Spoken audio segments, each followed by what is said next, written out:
Good morning. Today we turn to the great grasslands of Eurasia, where the world of the steppe shaped history long before empires understood its power. This episode is based on the chapter The Eurasian Steppe World, 3500 BCE, 500 CE, from the book Universal History of the Civilizations. Here, people live by movement, not by walls. Their mindset, tyrannic, mobile, adaptive, grows from horses, open horizons, and constant change.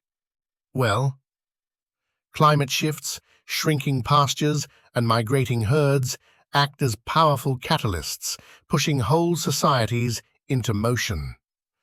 Let us begin this journey across the first highways of the ancient world.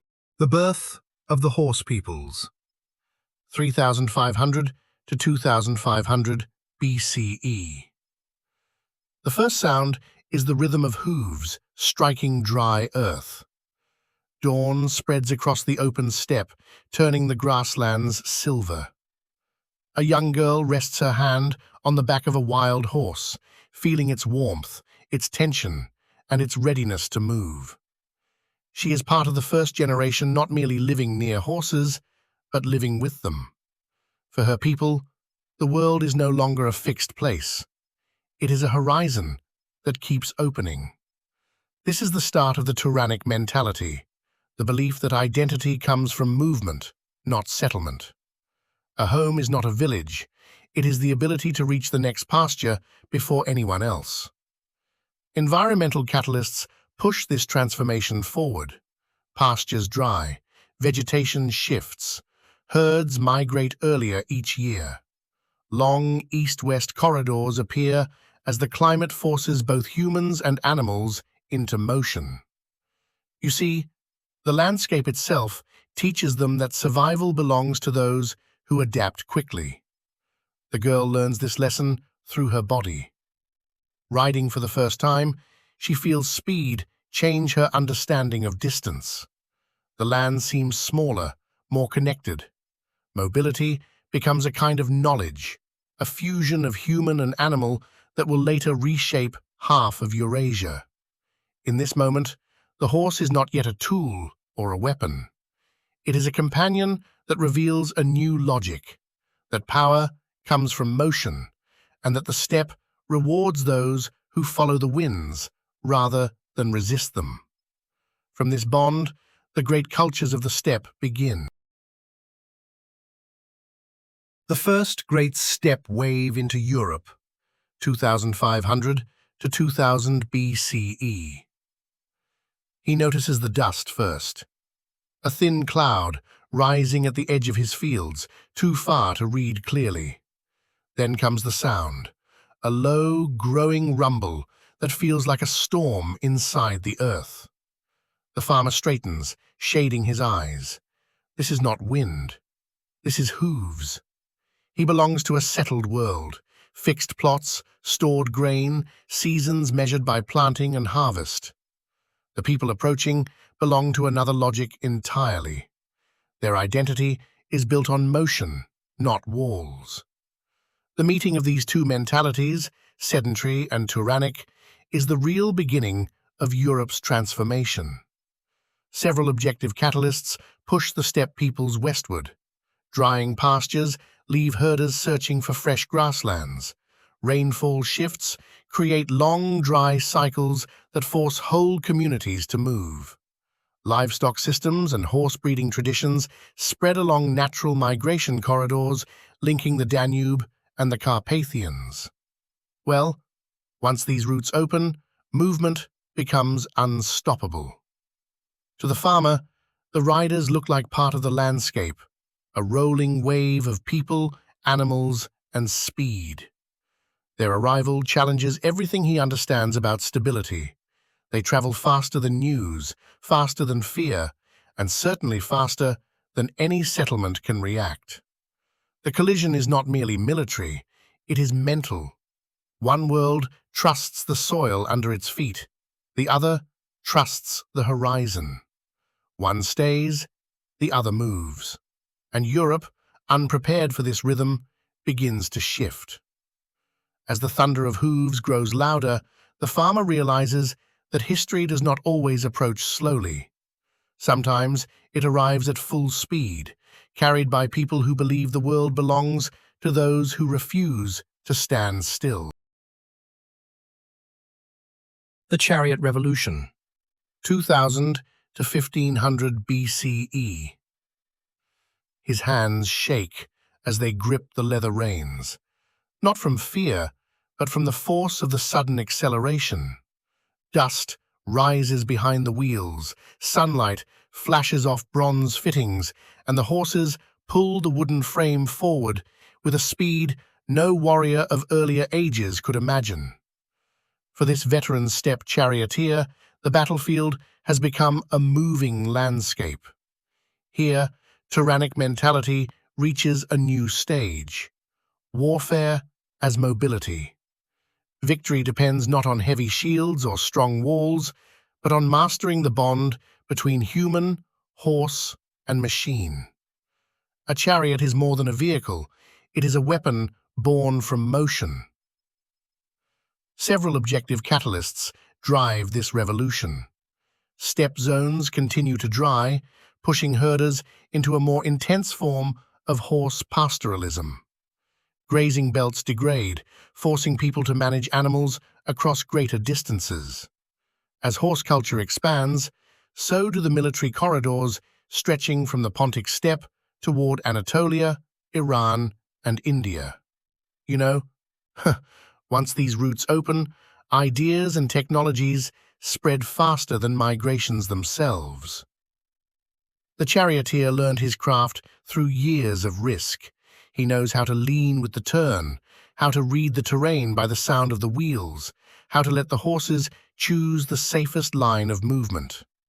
In battle, he becomes part of a larger system, a lightning strike crossing open ground.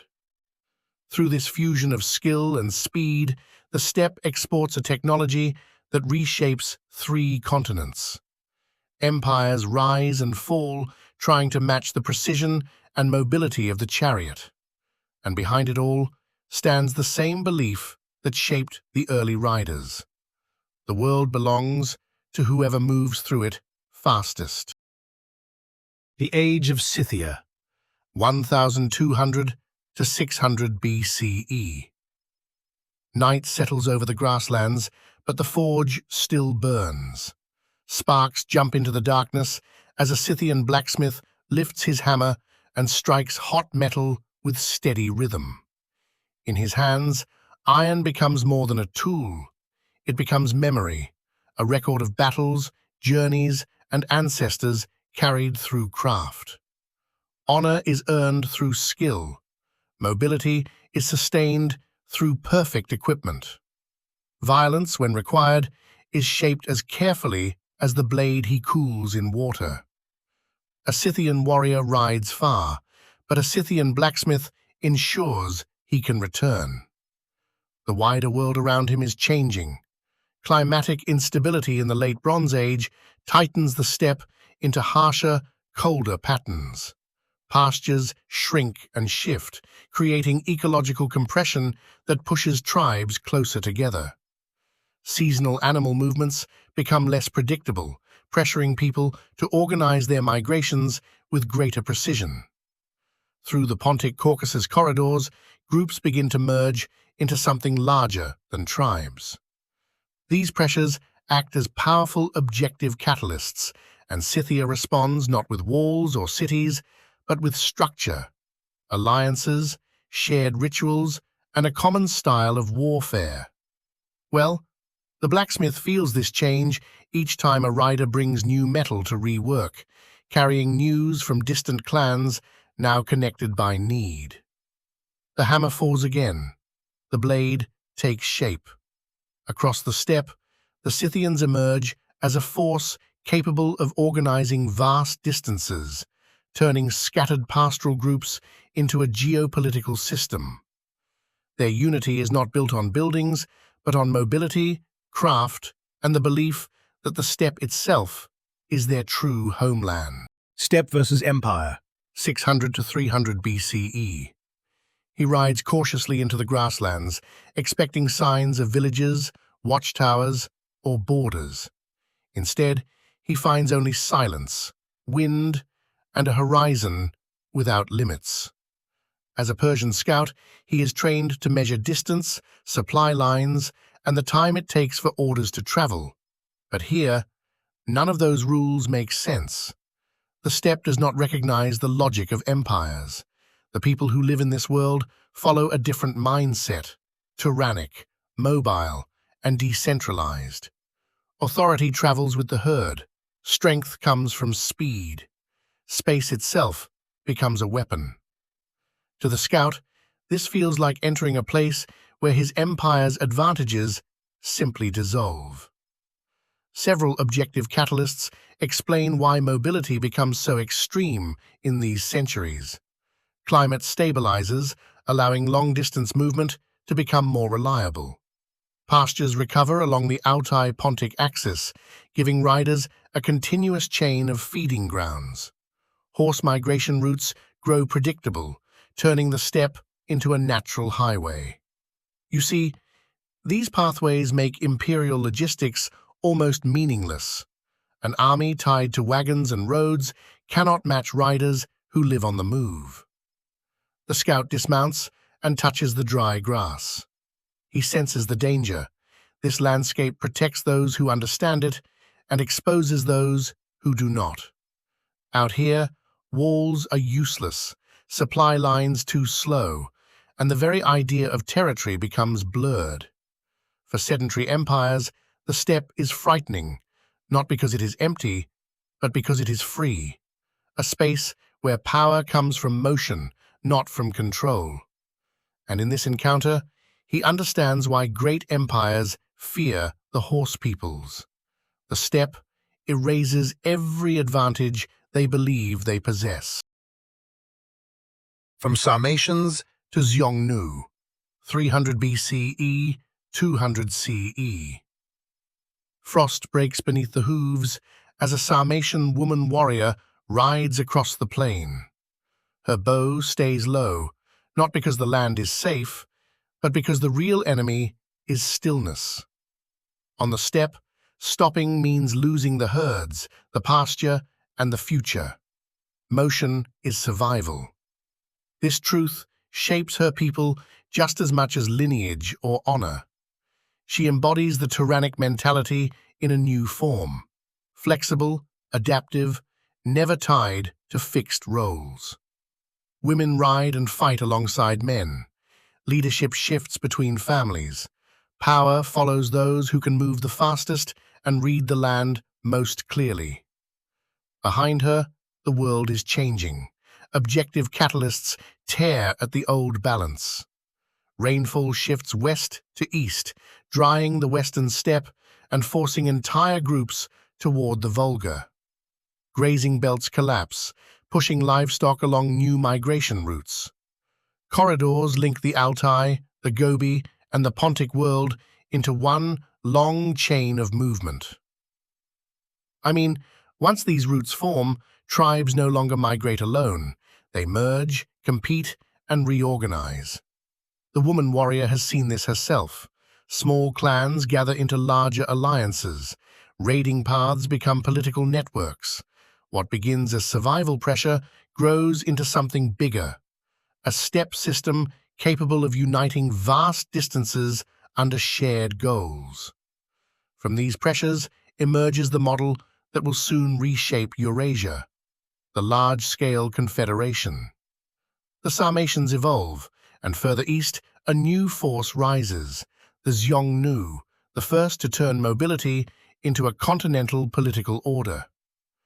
As she rides across the frozen ground, the warrior does not know the names historians will give to these changes.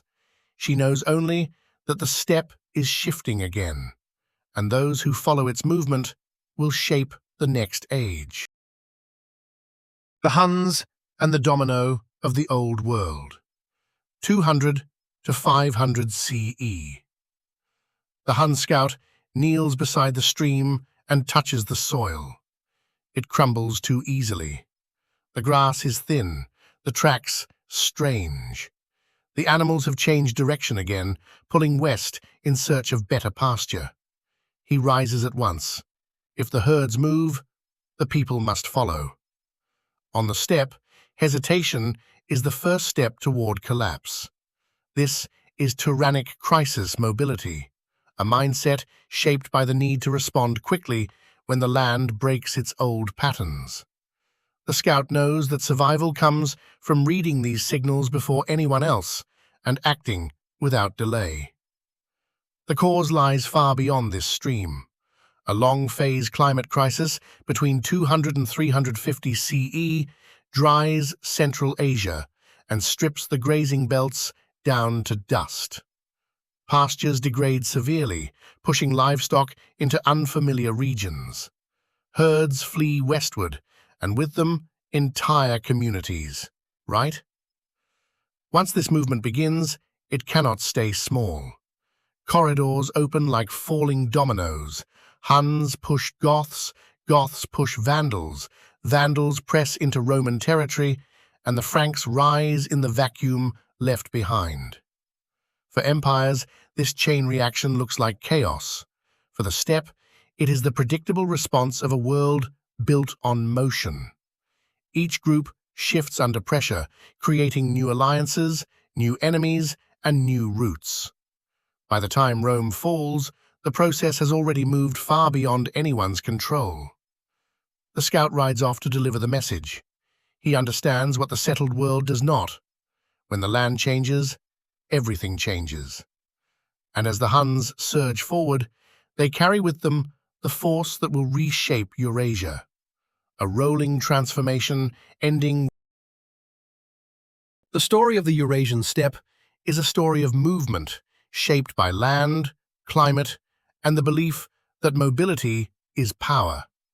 From early horse cultures to Scythians, Sarmatians, Xiongnu and Huns, each age shows how tyrannic mentality responds to changing ecosystems with speed and adaptation. Objective catalysts, shifting pastures, rainfall cycles, and long climate crises turn the steppe into a force that reshapes empires, borders, and history itself. Well, if ancient peoples were shaped so deeply by their environment, how much of our world today is still driven by forces we barely notice? Thank you for listening and traveling across the great steppe.